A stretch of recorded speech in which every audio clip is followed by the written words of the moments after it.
आप देख रहे हैं आपका अपना टीवी चैनल आरजे रमझाझर, जज्बात के रंग भरोसा के संग।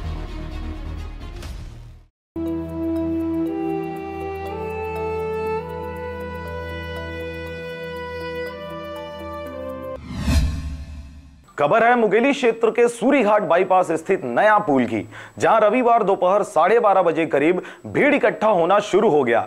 देखते ही देखते ट्रैफिक जाम जैसी स्थिति निर्मित हो गई। पूछने पर लोगों ने बताया कि वहां कोई व्यक्ति बेहोशी की हालत में पड़ा हुआ है। उपस्थित भीड़ ने 108 व पुलिस प्रशासन को इस बात की सूचना भी दी, पर 108 ने तो इस बात को नजरअंदाज कर दिया और घंटों बीत जाने के बाद भी वह व्यक्ति वहीं नया पुल पर ही पड़ा रहा। नशे में धुत यह व्यक्ति घंटों घंटों तक भीड़ के आकर्षण का केंद्र बना रहा। कितना समय आप लोग देखे इसको? अभी मतलब 15-20 मिनट हुआ है। 15-20 मिनट। तो सांस वगैरह चल रही है? हाँ, चल रहा, सांस हो गया। देखा ना, मैं गाड़ी वाड़ी चढ़ जाएगा करके ना, तो मदद करने के लिए मैं रुका हूँ। जी जी। तो ये बताइए, आपने 108 वगैरह का कॉल किया? 108 भैया किया कॉल। हाँ, हेलो। अच्छा, तो क्या उसमें रिस्पांस आया?